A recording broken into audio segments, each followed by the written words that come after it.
Et bonjour à vous. Merci aux organisateurs de m'avoir convié à vous traiter quelques aspects très arbitrairement choisis donc, des défaillances circulatoires de l'enfant, enfin, qu'on peut rencontrer en pédiatrie. Je n'ai pas de conflit d'intérêt à déclarer. Je vais essayer de faire passer les... Voilà.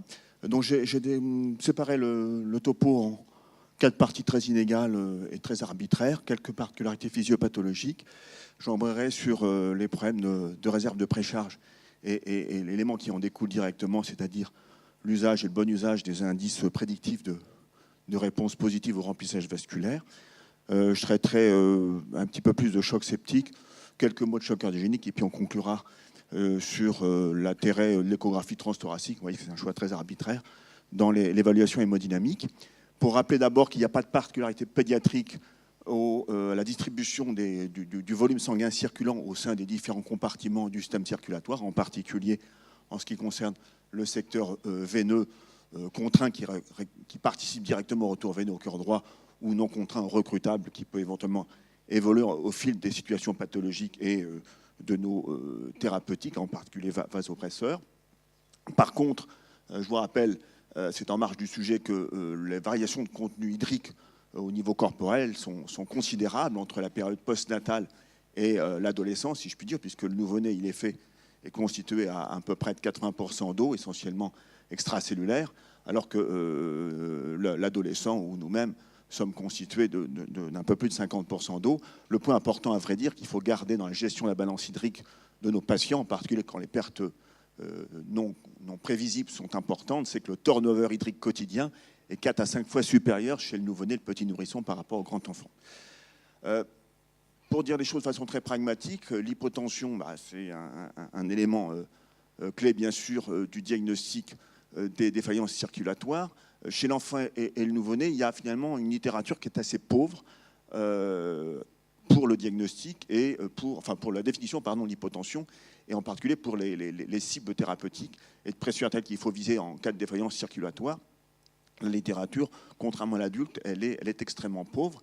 Il est d'usage de considérer que l'hypotension, c'est une pression artérielle systolique ou moyenne inférieure au 5e percentile attendu pour les caractéristiques morphologiques de votre patient, éveillé bien évidemment, avec un baroréflexe qui est préservé, et tant pour bien sûr le choc traumatique et le polytraumatisme, mais également pour les chocs septiques. La plupart des guidelines ces 15 dernières années se sont référés aux normes qui sont régulièrement réactualisées par la Brain Trauma Foundation sur la base essentiellement des grandes databases américaines. Et donc chez l'enfant éveillé, je vous rappelle que dans les 10 premières années de vie, mis à part la première année, la pression artérielle systolique minimale syndicale, si je puis dire, à obtenir, c'est 70 plus 2 fois l'âge. Ce n'est pas un objectif thérapeutique en soi. Dans le choc septique, par exemple, il faudra éventuellement titrer et personnaliser le target de pression artérielle systolique ou moyenne en fonction d'autres paramètres que sont les stigmates de perfusion, la durèse, la cinétique de décroissance des laxates, etc. Alors, la pression artérielle moyenne, vous le savez, mais je le rappelle, ça va mieux en le disant, n'est absolument pas corrélée au débit cardiaque chez l'enfant, chez l'adulte non plus, et chez le nouveau-né, une étude parmi tant beaucoup d'autres montre que c'est effectivement pas du tout le cas. Plus intéressant, c'est que le seuil d'autorégulation cérébrale qui est dépendant de la pression artérielle moyenne, il est très dépendant de l'âge, et donc je me permets, comme non-anesthésiste, de citer un beau papier donc, sur l'impact de l'anesthésie inhalatoire sur la perfusion cérébrale en particulier.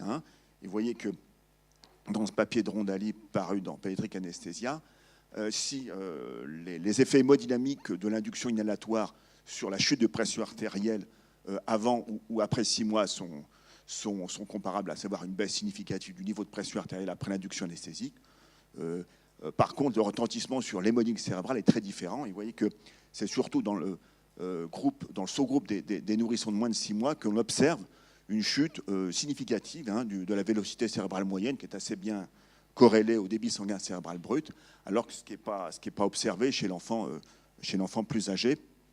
Et de ce fait, effectivement, il faut une baisse de pression artérielle moyenne de simplement 20% pour voir le débit sanguin cérébral chuter chez le petit de moins de 6 mois, avec un seuil qui tourne autour de 40 mm de mercure, alors que ce seuil il est plus élevé chez l'enfant plus âgé. Il faut au moins une chute de pression artérielle moyenne plus importante pour voir le débit sanguin cérébral baisser. Alors, les conséquences physiologiques de l'hémorragie ou une spoliation aiguë chez le patient vigile. Alors, c'est bien sûr pas l'enfant ici, c'est une étude clinique animale, un modèle de choc hémorragique calibré. On voit bien que, encore une fois, la pression artérielle moyenne n'est pas le reflet du débit cardiaque ni de la volémie. Qu'en cas de spoliation chez le patient vigile, eh bien, c'est la fréquence cardiaque qui s'élève très vite et très précocement, précédant donc la chute progressive du débit cardiaque, et chez l'enfant, la chute de la pression artérielle moyenne, encore une fois, la pression de perfusion des organes majeurs, elle est beaucoup plus tardive et elle est à mettre au bénéfice, si je puis dire, chez le patient dont le baroréflexe est préservé, de l'inhibition enfin, en tout cas dans la mise en jeu des réserves physiologiques, dans l'inhibition du baroréflexe à haute pression carotidien aortique, qui est quand même très puissante chez le petit et qui lui permet de maintenir plus longtemps que chez le grand et chez l'adulte la pression artérielle moyenne. Alors, pour changer de sujet, quelles sont les caractéristiques biomécaniques, si je puis dire, du cœur de l'enfant? Si on oppose de façon caricaturale le cœur néonatal et le cœur adulte, vous voyez, donc, si on superpose la courbe pression-volume du ventricule gauche, un débit systémique du ventricule droit, débit pulmonaire, chez le nouveau-né à gauche, indemne de cardiopathie, bien sûr, et chez l'adulte ou le grand enfant à droite, vous voyez que le comportement biomécanique, en particulier du ventricule droit, il est assez différent. La courbe d'élastance télédiastolique est assez proche de celle du ventricule gauche, de même que sa courbe de compliance. Et donc, ces différences dans le comportement mécanique du ventricule droit et du ventricule gauche aussi, donc chez le nouveau-né, elles s'expliquent par un ensemble de choses. Elles s'expliquent essentiellement par son passé immédiat. On peut prédire l'avenir quand on connaît le passé. Et le passé du nouveau-né, c'est quoi? C'est la vie fœtale. Et comme vous le savez sûrement, ou peut-être, enfin, je me permets de vous le rappeler, mais vous savez tout ça par cœur, bien sûr, la circulation donc, fœtale, elle n'est pas strictement en série, puisque en raison des chaînes fœtaux, le ventricule droit, il a des fonctions qui sont élargies, si je puis dire. D'une part, l'impédance à l'éjection du ventricule droit, elle est particulière, puisque les résistances pulmonaires fœtales sont très élevées, que le débit pulmonaire fœtal, il est à peine de 20 ou 25% du débit systémique, d'une part. Et d'autre part, le ventricule droit, donc, par l'intermédiaire du shunt ductal, eh bien, il va assurer une grande partie de la perfusion systémique, en particulier aortique sous-ductale. Et enfin, il assure une partie de la précharge du ventricule gauche, qui du coup n'est pas préchargée par le retour veineux pulmonaire, qui est très faible. Donc du coup, le ventricule droit, dans l'affaire, il a un rôle fondamental chez le nouveau-né. Donc du coup, chez le fœtus, pardon, donc il a des particularités mécaniques qui sont particulières, et qui donc persistent quelques jours à quelques semaines après la naissance. Et en ce qui concerne le ventricule gauche, par exemple, eh bien, on a dit qu'il était en partie préchargé par le cœur droit. Il éjecte pendant la vie fœtale sur une circulation systémique à très basse résistance, qui est la circulation hétéroplacentaire. Donc, du coup, après la naissance, ce ventricule gauche, il n'est pas préparé à supporter tout et n'importe quoi. Et en particulier, il est très mal préparé à supporter des augmentations brutales de la post-charge à l'éjection. Ça, c'est encore une fois une courbe pression-volume superposant ce qu'on observe chez l'adulte avec la pente d'élastance télésystolique, la pente télédiastolique, et puis le nouveau-né. Et vous voyez, quand on augmente la post-charge de façon proportionnelle, de façon comparable, entre l'adulte et l'enfant, l'adulte, lui, il est capable de supporter une augmentation importante de sa post-charge et de maintenir un volume d'éjection systolique parce que sa pente d'élastance, elle lui permet, alors que le nouveau-né, il va se retrouver surpris très très vite, et donc un nouveau-né, ça supporte très très mal une poussée hypertensive. On le voit régulièrement, on l'a encore vu la semaine dernière dans le service. Ces malades peuvent effondrer complètement leur volume d'éjection systolique parce que ce ventricule gauche du nouveau-né, qui n'est pas préparé encore une fois à ce régime de pression, il va se retrouver surpris très facilement. Donc attention aux variations de post-charge. Il n'y a pas que l'hypovolémie dans la vie. La post-charge est aussi important, et particulièrement sur ce ventricule gauche néonatal qui est assez fragilisé. Et cette étude animale, qui est une étude donc, physiologique sur la fibre myocardique du fœtus d'agneau et du mouton, relation force-longueur, c'est donc l'application de la Frank Starling. Vous voyez que pour une même élongation de la fibre myocardique, le fœtus en rouge, l'animal mature en bleu, eh bien, la tension générée, la force de raccourcissement, la force contractile, elle est proportionnellement beaucoup plus faible dans la fibre myocardique fœtale. Et de ce fait, les particularités postnatales, en particulier du ventricule gauche, c'est qu'il a une fonction contractile qui est moins bonne, intrinsèquement, avec une pente d'élastance qui est diminuée. Il a une faible réserve d'adaptation. Il n'est pas, on l'a dit, capable de s'opposer à une augmentation brutale de la post-charge. La compliance est également moins bonne et on le sait bien, le débit cardiaque du nouveau-né, sa faculté d'adaptation est passée essentiellement par la fréquence cardiaque et pas tellement par l'amélioration des propriétés systoliques ou la dilatation. Alors pour emprunter une parabole à un célèbre cardiopédiatre, Bon, au fil du temps, dans les semaines qui suivent la naissance, le ventricule gauche, il va se mettre au travail, hein, il va s'hypertrophier, il va se spécialiser dans la contraction, il va pouvoir faire face à des variations de post-charge non négligeables. Et puis le ventricule droit, il va s'affiner, hein, il va travailler dans la compliance, puisqu'il va bien sûr travailler sur une circulation pulmonaire à basse résistance. Alors l'enfant, il n'est pas épargné par la loi de Frank Starling, qui s'applique à tout le monde, hein, si je puis dire, jeune et vieux, animal ou homme. Et je vous rappelle ici brièvement les grands éléments de la courbe pression-volume, hein, la précharge ventriculaire, quel que soit l'indice utilisé, et le volume d'éjection systolique en abscisse. Eh bien, l'enfant, il travaille aussi sur une portion ascendante de la courbe pression-volume, la loi de Frank Starling, et donc il y a une réserve de précharge physiologique chez l'enfant qui est admise. Hein, et cette étude clinique faite dans un recrutement de réanimation médico-chirurgicale, en l'occurrence espagnole. Hein, les Espagnols aiment beaucoup la thermodynamisation transpulmonaire par méthode Picot, et sur une cohorte de patients non négligeable, hein, avec à la fois des cardiopathes et des enfants qui avaient un cœur sain, si je puis dire. Eh bien, on voit très bien que quand le volume global télédiastolique, est donc un succédané de la précharge cardiaque, hein, je ne rentre pas dans le détail de la thermodynamisation, vous connaissez, eh bien, les patients qui ont un volume global télédiastolique, marqueur de précharge, parmi d'autres, inférieur à 60-70% de la normale attendue, ont un gain potentiel de majoration du volume d'éjection systolique, du volume d'éjection systolique indexé, qui est très important. Et cette réserve de précharge, je dirais, s'amenuise avec le temps, et au-delà de 100%, si je puis dire, de volume télédiastolique global attendu, la réserve de précharge, bien sûr, diminue. Ça permet donc d'embrayer sur cette courbe de Frank Starling sur les indices dynamiques prédictifs ou non de bonnes réponses au remplissage vasculaire qui, comme vous le savez, repose essentiellement sur les interactions cardio-pulmonaires, si on exclut peut-être le lever de jambe passif. Et donc, encore une fois, je vous rappelle que ces indices reposent tous sur le même principe. Hein. On fait varier de façon aiguë et réversible les conditions de charge de la cavité ventriculaire ou de la cavité cardiaque, et on juge éventuellement du bénéfice ou pas en termes de gain de débit cardiaque.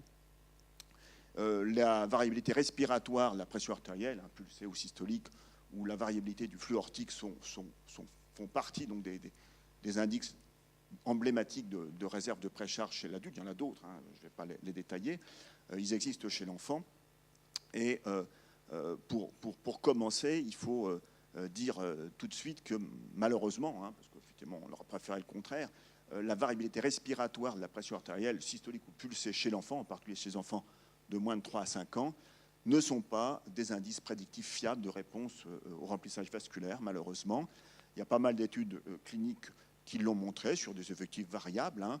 Ici, c'est une méta-analyse de Maxime Canson qui avait été publiée il y a quelques années, et donc qui confirme bien que la variabilité, la pression artérielle systolique ou pulsée chez le patient ventilé, avec les critères de validité habituels que je ne rappelle pas, hein, qui sont les mêmes que chez l'adulte, ce n'est pas un marqueur fiable. Et une des explications avancées est probablement un problème de compliance vasculaire, hein, qui est bien plus élevé chez le petit que chez le grand enfant, a fortiori chez l'adulte.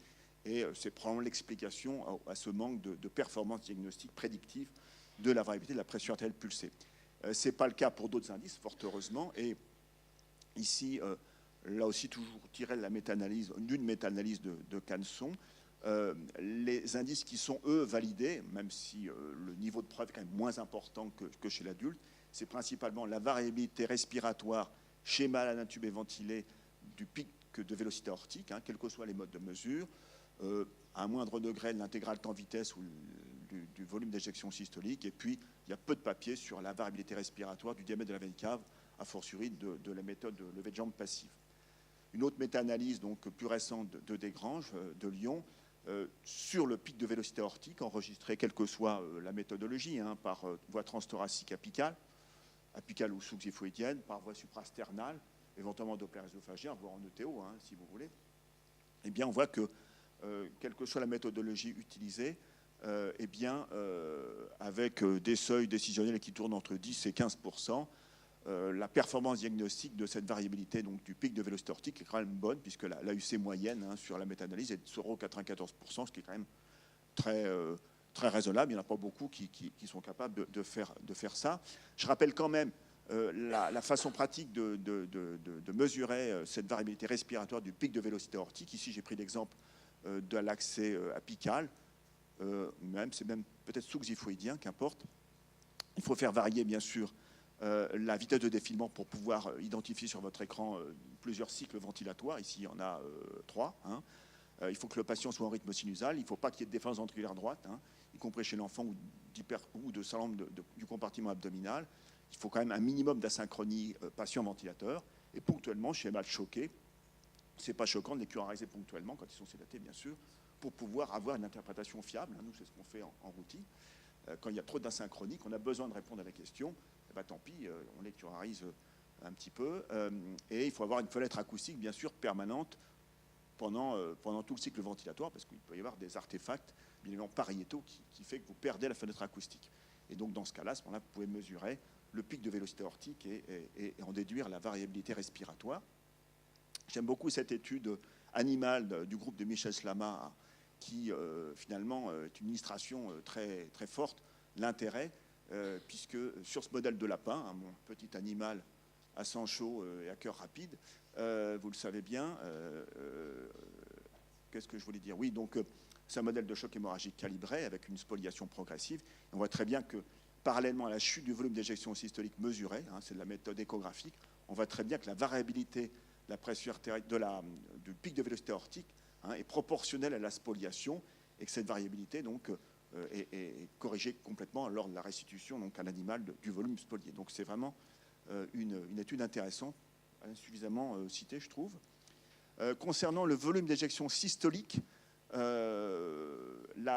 valeur prédictive de réponse favorable au remplissage, elle est clairement moins bien établie. Ici, une méta-analyse plus récemment publiée sur un petit nombre d'études qui pêchent probablement par des méthodes de mesure qui sont extrêmement hétérogènes. Hein. Ça va de la thermodilution transpulmonaire, en passant par le Doppler suprasternal, par la vélocimétrie électrique dont je ne parlerai pas, hein, une étude de Necker, par l'algorithme de Chemosker, qu'importe.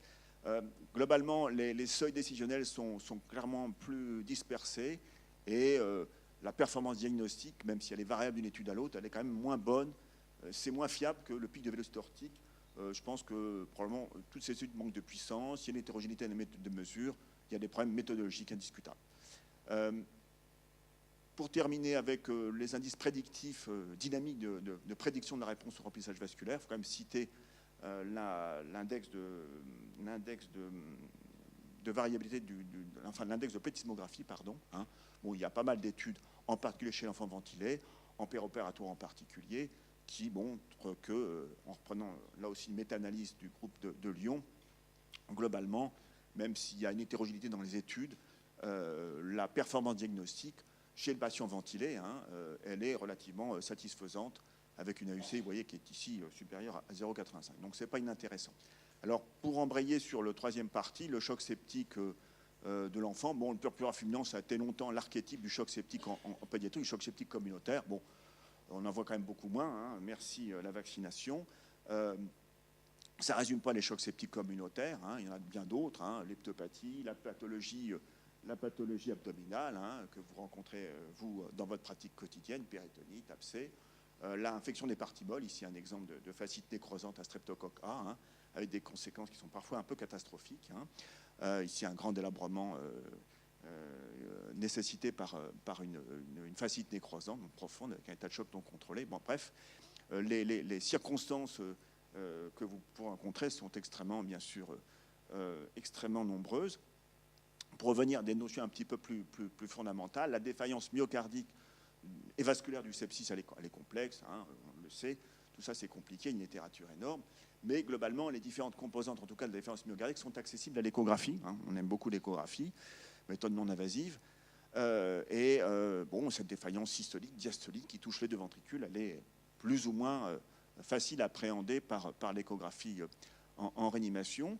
L'incompétence myocardique dans le choc septique de l'enfant, elle est démontrée à tout âge depuis très longtemps. Hein. Elle a même été historiquement reconnue dans les méningococcémies. C'est une vieille étude qui a plus de 30 ans, qui utilisait à l'époque le TM, hein, et qui effectivement avait montré sur des patients en présentant une méningococcémie fulminante, qu'il y avait une dépression apparente, en tout cas de la fonction systolique, chez beaucoup de ces patients. Elle est précoce, elle est aiguë, elle est réversible, comme chez l'adulte, quand on malade survit, bien sûr. Elle n'est pas liée à un bas débit coronaire. Elle touche habituellement le deux ventricules et la défaillance diastolique n'est pas non plus exceptionnelle, hein, probablement 30 à 40%. Mais en tout cas, in fine, elle aboutit à un volume d'éjection systolique qui n'est pas adéquat compte tenu des conditions de charge et en tout cas qui n'est pas en mesure de répondre à la demande métabolique du patient. Il y a plusieurs profils hémodynamiques de choc septique chez l'enfant. Ici, une étude de Joe Brearley. Bon, c'était une étude par voie suprasternale qui suggérait en tout cas qu'il y avait un profil un peu différent entre les chocs septiques communautaires et les chocs septiques intra-hospitaliers, en tout cas associés aux soins, du style infection liée au cathéter. Bon, c'est un peu caricatural. Cette étude opposait un petit peu les états de choc distributifs avec des résistances vasculaires systémiques basses, des états de choc plus serrés, froids, entre guillemets, avec des résistances élevées, des index cardiaques qui sont proportionnellement plus faibles. Bon, c'est très caricatural, on voit bien sûr les deux. En tout cas, il est clair que la SCVO2, hein, comme paramètre d'adaptation métabolique, elle est extrêmement variable. Et chez les malades qui ont été remplis, hein, dont la réanimation a été initiée, il est bien évident que la SCVO2, sa valeur, ne préjuge pas du débit cardiaque, ne préjuge plus, en tout cas, de l'adaptation métabolique, transport, consommation, on le sait bien. Et la littérature le démontre amplement. On voit très bien des malades avec des index élevés et puis des SCVO2 basses, mais le plus souvent, en général, chez l'enfant, en particulier réanimé, la SCVO2 reste élevée, en tout cas quand le transport est correct. La dysfonction diastolique, bon, la dysfonction systolique, on ne va pas insister, la dysfonction diastolique, elle est aussi rencontrée chez l'enfant. Hein, probablement, en fonction des outils et des études utilisées, elle concerne 30 à 40%, hein, en utilisant en particulier l'étude des flux transvalvulaires, le Doppler tissulaire. Elle est quand même présente, elle a été identifiée. Elle est parfois caricaturale, des malades qui sont réfractaires au remplissage vasculaire, qui sont incapables de dilater leur cavité ventriculaire. Hein. L'imagerie de déformation a sûrement été un coup de pouce important sur l'identification précoce, hein, de ces dysfonctions diastoliques. Hein, ici, le strain ou le strain rate en circonférentiel ou en longitudinal. Et une étude parmi d'autres, hein, pédiatrique, parue il y a quelques années dans PCCM, qui montre bien qu'une fois réanimé, le profil systolique des patients par rapport au contrôle, enfin des septiques par rapport au contrôle, vous voyez, sur la fraction d'éjection ou sur la fraction de raccourcissement, ne s'oppose pas de façon très significative une fois réanimation débutée. Hein, alors que le pourcentage de déformation, qu'il soit circonférentiel ou longitudinal, reste très inférieur et de façon significative dans le sous-groupe des patients en choc septique par rapport au groupe contrôle. Donc cette dysfonction diastolique, dont l'impact pronostique et thérapeutique n'est pas établi, hein, c'est une réalité. C'est une réalité.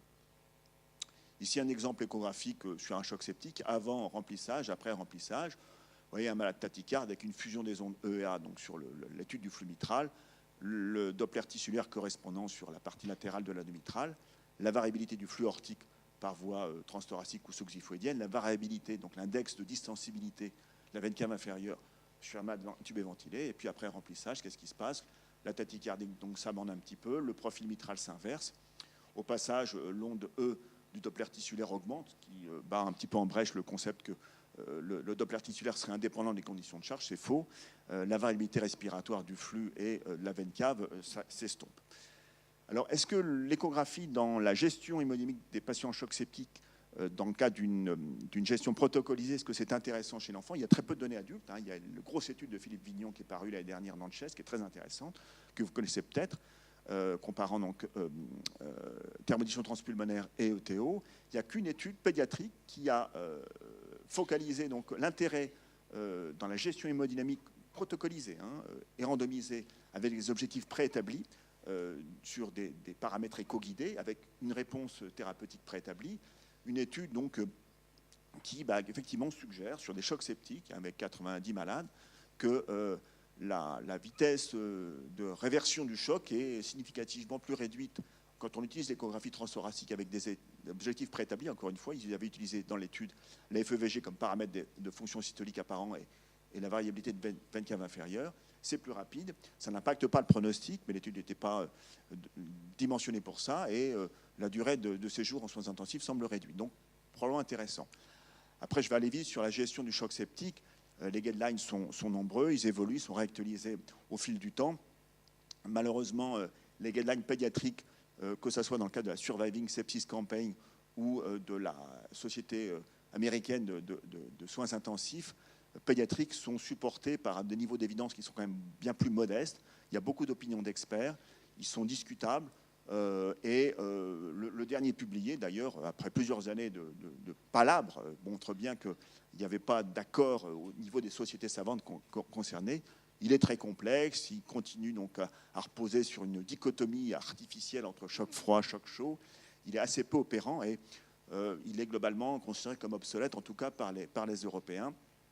Et on attend avec impatience le pendant pédiatrique de la Surviving Sepsis Campaign, donc, qui est en cours de discussion cette année, qui va être publié début 2020. Hein.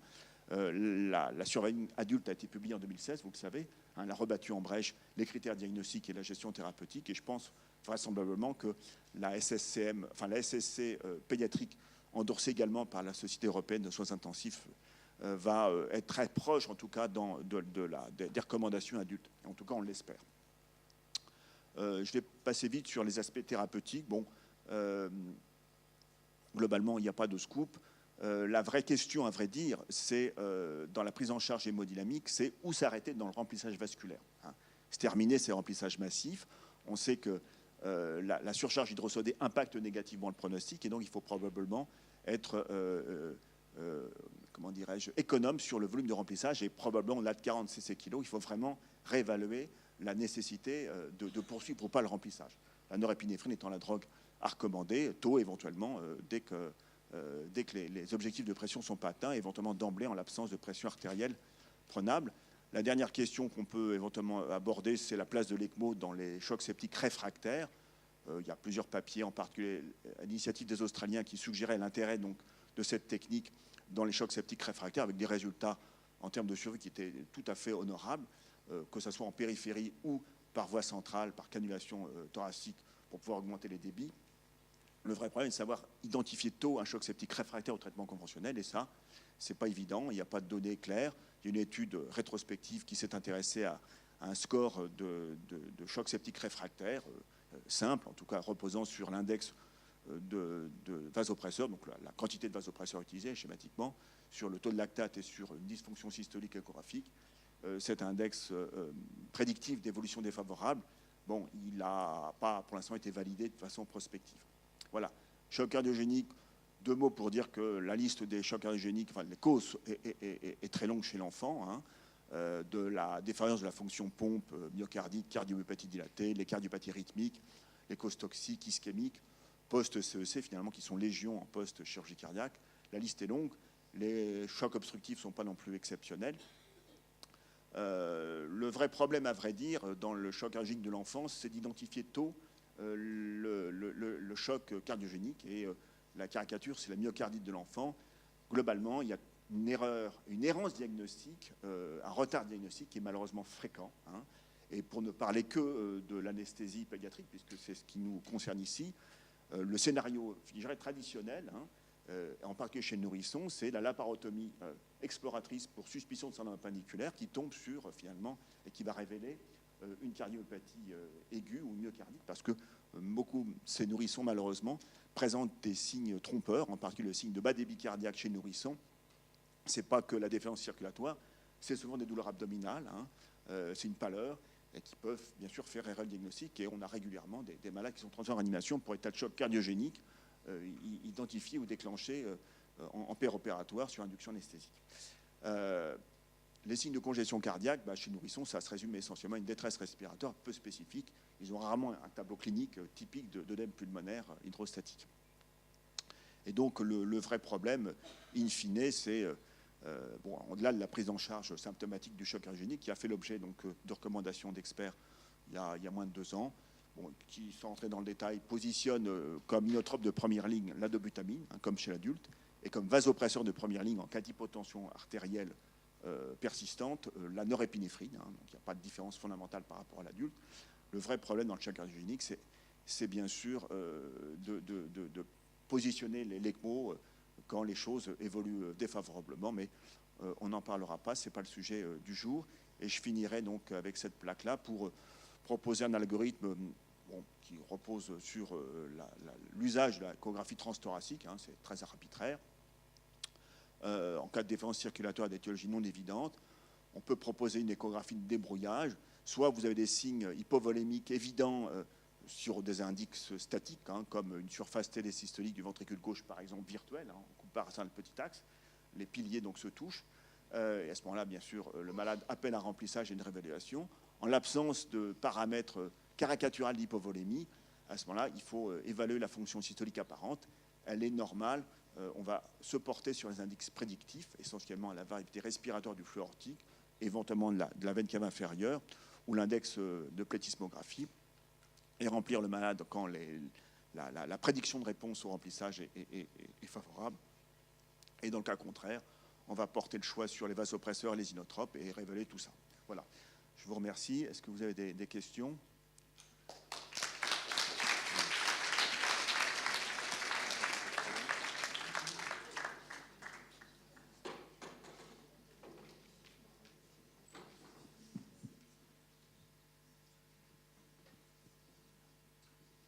Merci beaucoup Philippe pour cet exposé très clair.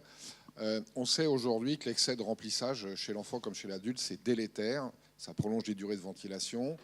Et donc tout à l'heure tu as posé une question extrêmement importante, c'est quand arrêter le remplissage? Est-ce que tu ne crois pas que la réponse est dès lors que le volume d'éjection systolique n'augmente pas après un remplissage, quelle que soit la façon de le mesurer? Oui, c'est une façon d'aborder les choses, donc encore faut-il le mesurer. Donc si on est en mesure de le mesurer de façon fiable par échographie, par Doppler œsophagien, par éventuellement impédance-métrie thoracique ou vélocimétrie électrique, bien sûr, on n'a pas de bénéfice, on n'a pas de gain de volume d'éjection systolique, on s'arrête, bien évidemment. Ça veut dire que finalement, la recommandation adulte de la RFE sur l'emplissage vasculaire, qui était de monitorer le volume d'éjection, doit pouvoir, à l'époque, il n'y avait pas de data pédiatrique, il commence à y en avoir, donc s'appliquer également à l'enfant. Ah, j'en suis persuadé. A fortiori chez le petit, dont on a vu que la fonction et la compliance ventriculaire est finalement assez modeste et assez pénalisée. On a beaucoup de malades qui arrivent en œdème pulmonaire sur les remplissages parfaitement abusifs, en tout cas excessifs. C'est un vrai problème. Et je ne vous ai pas montré la littérature, mais l'impact pronostique sur la survie, il est évident en réanimation pédiatrique polyvalente. Sur le flux d'overload en particulier, cumulé sur des remplissages non justifiés dans les premiers jours. Moi, j'avais une question concernant l'ECMO. Alors, on a dit qu'on n'en parlerait pas, mais c'est quand même bien dans ces 20 situations. 20 minutes, c'est un challenge. Ouais. Non, mais c'est-à-dire qu'on est... Là, on voit bien qu'il y a un nouvel algorithme défini il y a déjà 2 ans avec des drogues première ligne, drogues seconde ligne, d'ailleurs dont on n'a pas tous forcément l'usage, qu'on voit plutôt en chirurgie cardiaque utilisé. Et ça peut être malaisé à utiliser au départ. Et la question, elle est la suivante, c'est à partir de quel moment va-t-il falloir penser à l'ECMO tout de même, parce que ce sont des situations qui peuvent courir assez rapidement, qui peuvent ne pas nous laisser le temps de vous appeler suffisamment à temps, je dirais, pour les centres référents d'ECMO pour venir, parce que des fois, c'est question de quelques heures.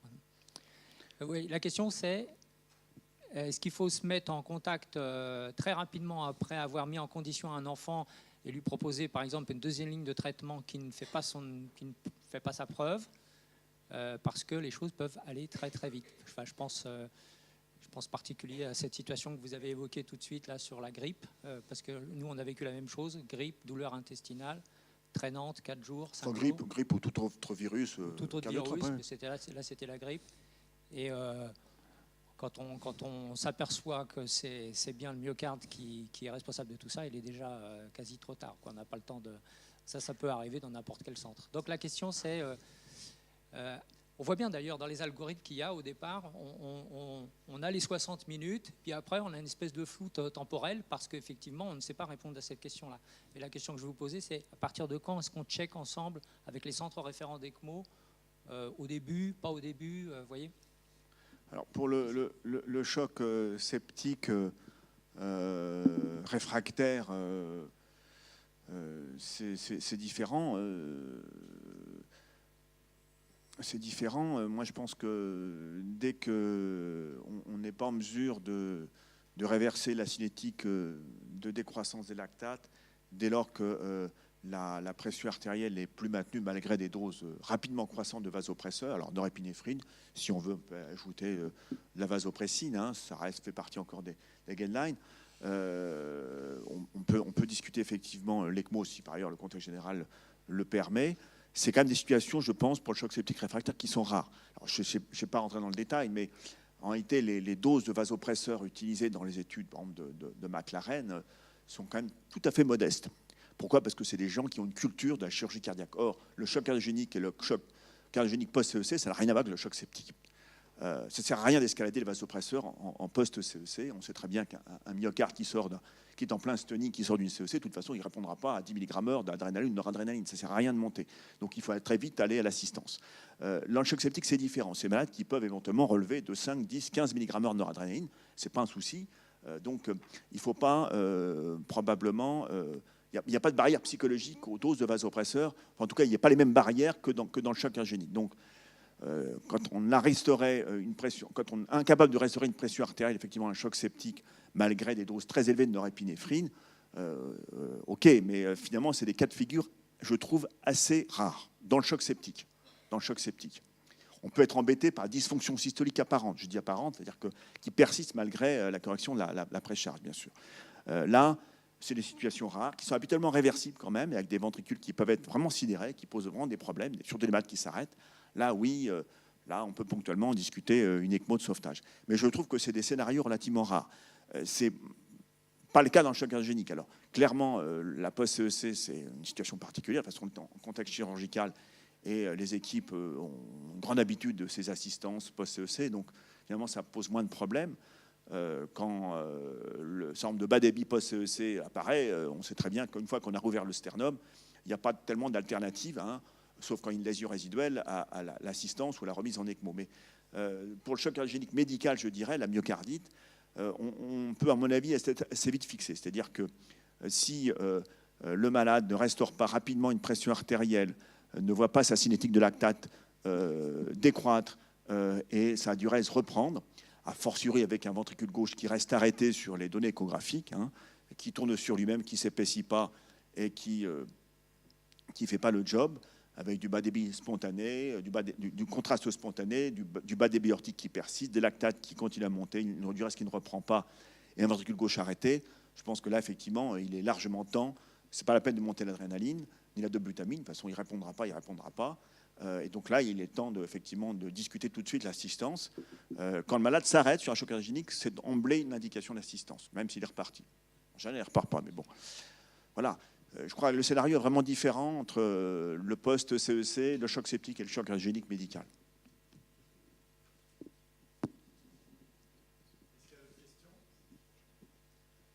Une petite question concernant la balance vasopresseur-remplissage. Pour, j'ai envie de dire, des situations simples de blocs courts, on ne se pose pas la question. Mais pour des blocs, je sais que des collègues ont malheureusement des blocs de plusieurs heures pour des enfants, on va rapidement se poser la question de savoir quand introduire les vasopresseurs et quand, du coup, diminuer un petit peu les apports pour avoir une balance hydrique qui ne soit pas non plus trop défavorable pour l'enfant. En pratique, qu'est-ce que vous pourriez conseiller pour optimiser au mieux en termes de balance, vasoconstricteur, remplissage, ces enfants et en termes de monitorage ou en termes de titration de remplissage ou d'introduction de vasopresseurs, quels conseils vous pourriez apporter ? La balance, malheureusement, ce n'est pas une pesée de pharmacien, donc c'est compliqué. Mais je rappelle quand même que les vasopresseurs impactent directement le volume contraint. Hein. En soi, en effet de remplissage interne, ça a été parfaitement montré, en particulier chez l'adulte, par l'équipe de Xavier Monet sur l'effet remplissage, entre guillemets, donc de la norépinéphrine et sur sa participation sur le volume contraint, sur le volume de retour qui revient. Donc ça, il y a un effet remplissage évident de la norépinéphrine. Moi, je conseille de l'introduire tôt. Il y a un effet évident d'épargne du remplissage vasculaire. Après, la question est de savoir quand et jusqu'où s'arrêter. Je n'ai pas la réponse à la question. Les outils de monitorage peuvent effectivement aider sur le débit, quand on peut l'évaluer directement, le Doppler œsophagien, la courbe de Kapno. Mais après, la norépinéphrine ne se contente pas de restaurer la pression artérielle, hein, elle monte aussi le débit cardiaque. Hein. D'une part parce qu'il y a un effet quand même bêta, bêta 1 qui est présent, d'une part. D'autre part, effectivement, elle augmente le retour veineux au cœur droit par l'augmentation du volume contraint. Donc, du coup, elle joue sur les deux secteurs. Elle est capable d'impacter positivement le débit cardiaque. Donc, c'est pour ça que quand l'introduire, à partir de quel seuil de remplissage, moi, je n'ai pas la réponse à la question. Je dirais tôt. Nous, nos anesthésistes, en tout cas notre hôpital, notre département, l'introduisent très, très tôt, en péropératoire, même sur les malades qui ne posent pas de problème. Alors, effectivement, on va avoir une pression sanglante. Nous, en réanimation, on l'utilise aussi très, très tôt. On peut très bien faire marche arrière et se donner le temps de la réévaluation, mais je pense que, alors, mis à part l'hypovolémie extériorisée évidente, mais où là, le contexte est différent, je pense que sur les malades qui sont vasoplégiques ouverts pour différentes raisons, septiques, médicamenteuses, il faut introduire les vasopresseurs tôt. Il vaut mieux introduire tôt et l'arrêter tôt que de l'introduire tard et puis de courir après. Voilà. Alors, juste une petite question complémentaire. Introduire la noradré chez un enfant potentiellement un petit peu vide et donc tachycarde, est-ce que l'effet bêta, n'impacterait pas de façon délétère sur une augmentation trop importante de la fréquence cardiaque? C'est sûr. Bon, alors, il y a quand même peu d'effets chronotropes pour la norépinéphrine, j'entends. Pour la noradrénaline, c'est pas vrai pour l'adrénaline. Donc, on a quand même peu d'effets chronotropes. Donc, on impacte peu la réduction du temps de diastole, quand même franchement délétère chez le petit. Oui, effectivement, on peut être un petit peu délétère. Mais à mon avis, on est surtout délétère quand on commence à voir les pressions artérielles monter. Là, en plus, on accélère un peu le cœur, mais en plus, on lui impose une post-charge inadéquate. Et là, ça peut poser problème. L'idéal, c'est effectivement de pouvoir monitorer quand ça ne va pas le débit avec les outils dont on dispose. Alors, pour le péropératoire, ça reposera principalement sur le Doppler œsophagien, me semble-t-il.